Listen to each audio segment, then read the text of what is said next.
Hello and welcome. So today it is Heresy Thursday and I am Raziel. And so for Heresy Thursday is usually, it can be hit or miss. And last couple of weeks we've had nothing but Legionis Imperialis, you know, the long-winded word for epic.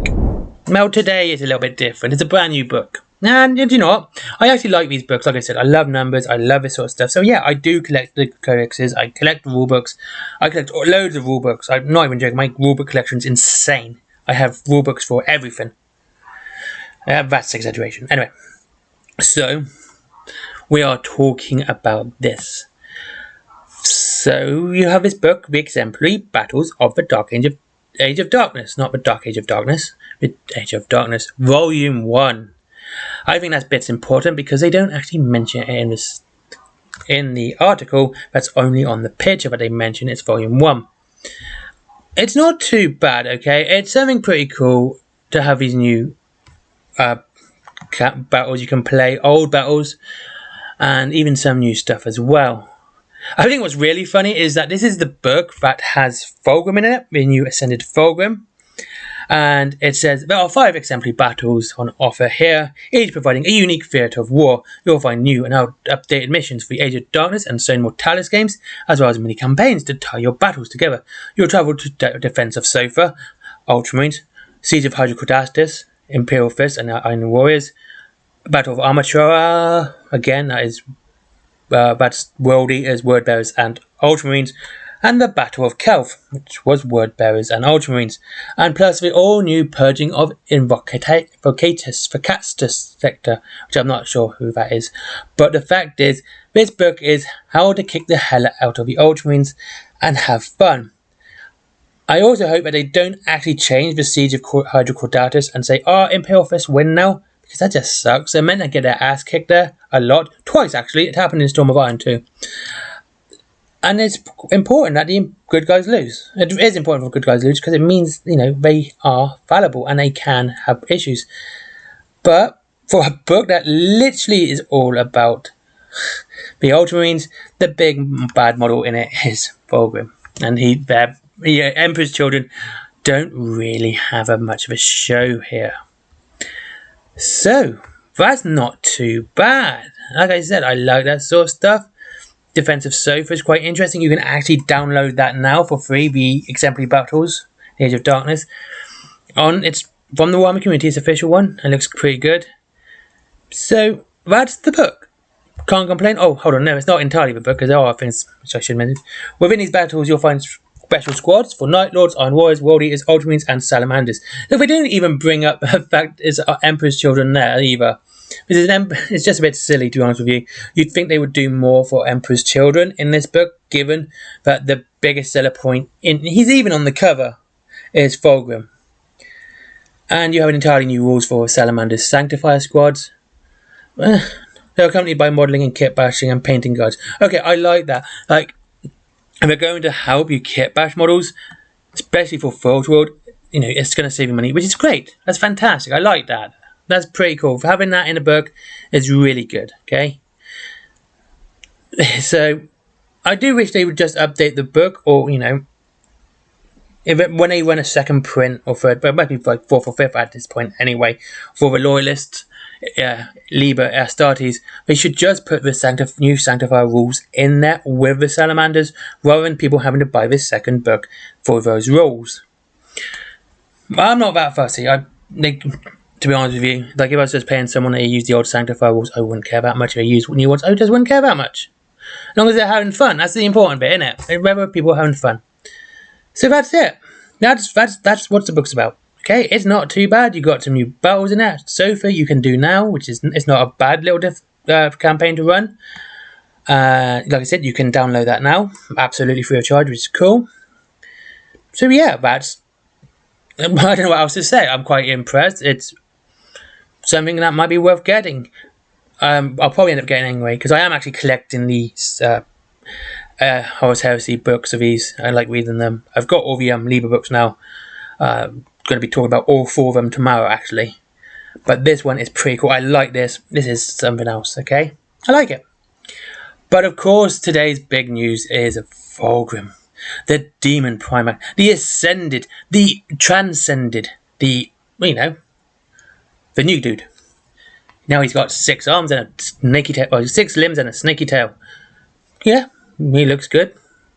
And here's, what do we have? Well, he's now going to be 600 points, which isn't too bad. It's not a huge point rise from his 425 points. It's 175 points. Wait a minute, let me just double check that. Yes, it is a 175 point rise. It's not too bad. It's not great. So he's 600 points from 425, and he does gain some abilities. First things first, it is pretty much a +1 across the board. Well, mostly movements up from 8 to 9, 7 strength, toughness, wounds, and attacks are all up from 6 to 7. Initiative is, I believe, is up as well. Weapon skill remains the same, ballistic skill remains the same, and what we see of his save remains the same. So it's not too bad. It's, like I said, he's now 600 points. This is not too bad. It's not absolutely fantastically great. I mean, I thought they would have done a little bit more. Honestly, he is meant to be a demon now. He's meant to be super strong. But can't really complain about that stat line. It's not bad for a greater demon size or of power. Now, the thing I do wish to, which is important to speak about, is the Blades of the Phoenician, which we see. First is Decapitating Slashes. We have User Strength, AP 2, Type Melee, and Murderous Strike 4+. If we give him the Firebrand, yeah, it's not so great after that.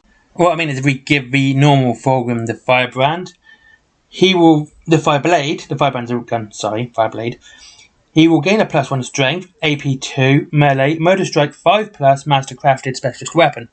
Which means he will now be Strength 7, so the Demon Strength is now negated completely. The Murderous Strike is a 5+ rather than a 4+, so he will kill a character on a 5+ rather than a 4+. However, he does get Mastercrafted with the Fireblade, which means he then is allowed to re-roll a wound roll, I believe, which means a hit roll, which means he has another chance of actually getting that Murderous Strike.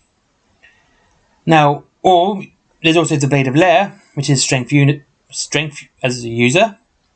Again, that would be Strength 6. And he has Duelist Edge, which means he will always strike first. Fleshbane, which of course is always wounds on a 2+ for any character which isn't a vehicle or a building. So, the strength characteristic of Fulgrim being a demon is pretty much negated with, his demon side is pretty much negated with the close combat weapons of Fulgrim anyway. This is Blades of Phoenician, and you also get Sundering Blows. Sundering Blows has a Strength +3, AP 1, which is fantastic. Melee, Brutal 2, Wrathful Blows, and Unwieldy, which means he loses his initiative bonus.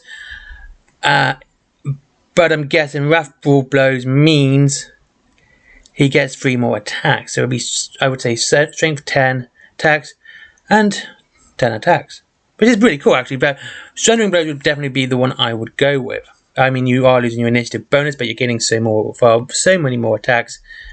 It's fantastic.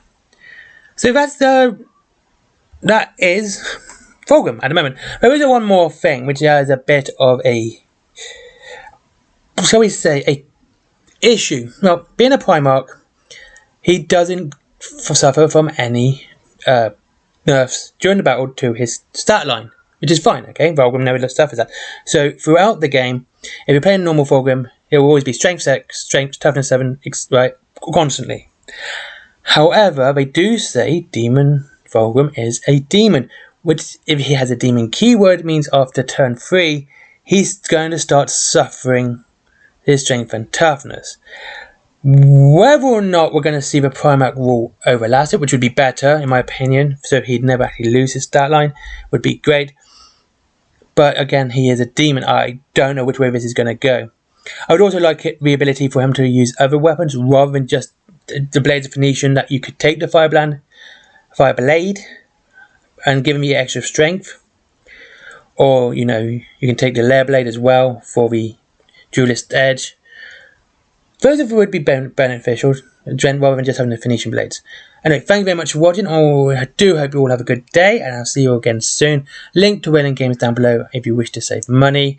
And of course, there is you could always try some new games. There is Forbidden Planet for comics, and there is my comic, my merchandise, etc, etc, and of course Patreon. And if, as always, I treat yourself first rather than just giving me money. I would never complain about you giving me money, but I'd rather you do it anyway and treat yourself, because we both benefit from that. It's not just me, we both do.